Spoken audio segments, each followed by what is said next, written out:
জুলাই গণ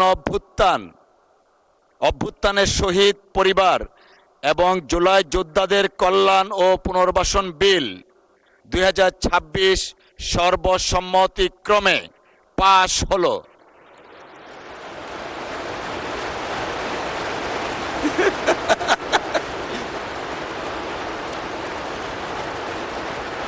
আমি আহমেদ আজম খান, মুক্তিযুদ্ধ বিষয়ক মন্ত্রী, প্রস্তাব করিতেছি যে জুলাই গণঅভ্যুত্থানে শহীদ পরিবার ও জুলাই যোদ্ধাদের কল্যাণ ও পুনর্বাসন সহ গণঅভ্যুত্থানের মর্ম ও আদর্শকে রাষ্ট্রীয় ও জাতীয় জীবনে সুপ্রতিষ্ঠিত করা এবং ইতিহাস সংরক্ষণের উদ্দেশ্যে আনীত বিলটি জুলাই গণঅভ্যুত্থানে শহীদ পরিবার এবং জুলাই যোদ্ধাদের কল্যাণ ও পুনর্বাসন বিল 2026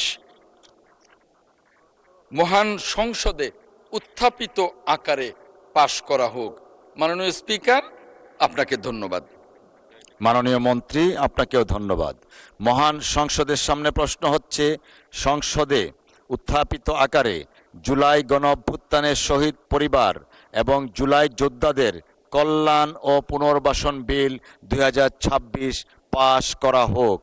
যারা এই প্রস্তাবের পক্ষে আছেন তারা হ্যাঁ বলুন, যারা এই প্রস্তাবের বিপক্ষে আছেন তারা না বলুন। আমার মনে হয় হ্যাঁ জয়যুক্ত হয়েছে, হ্যাঁ জয়যুক্ত হয়েছে, হ্যাঁ জয়যুক্ত হয়েছে। অতএব সংসদে উত্থাপিত আকারে মাননীয় সদস্য, আমি এটা নোটিশ করেছি, আপনি এবং আপনার পাশের জনাব আক্তার হোসেন আপনারা দুই হাত চাপিয়েছেন, নোটিশ করেছি, ধন্যবাদ। অতএব সংসদে উত্থাপিত আকারে জুলাই গণ অভ্যুত্থানের শহীদ পরিবার এবং জুলাই যোদ্ধাদের কল্যাণ ও পুনর্বাসন বিল 2026 সর্বসম্মতিক্রমে পাশ হলো।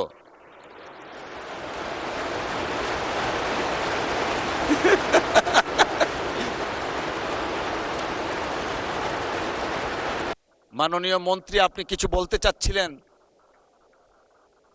জি প্লিজ, মাননীয় মন্ত্রী মুক্তিযুদ্ধ বিষয়ক একটু মাইকটা দেন দয়া করে প্লিজ। মাননীয় স্পিকার, আপনাকে ধন্যবাদ।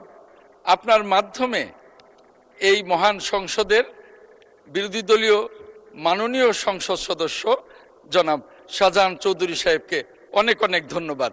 ধন্যবাদ মাননীয় স্পিকার। মাননীয় মুক্তিযুদ্ধ মন্ত্রীকে একটু মাইকটা দিবেন দয়া করে। মাননীয় স্পিকার, আপনাকে অনেক ধন্যবাদ। যেহেতু এই প্রস্তাবটি অর্থাৎ দুহাত চাপড়িয়ে এই এই অধ্যাদেশটি পাশ করবার জন্যে, সর্বসম্মত পাশ করবার জন্যে দুহাত চাপড়িয়ে এটাকে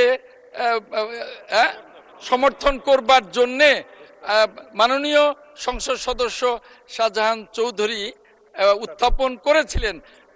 মাননীয় সংসদ সদস্য শাহজাহান চৌধুরীর সাথে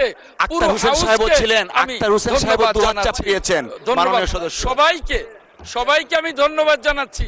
ধন্যবাদ মাননীয় স্পিকার, ধন্যবাদ।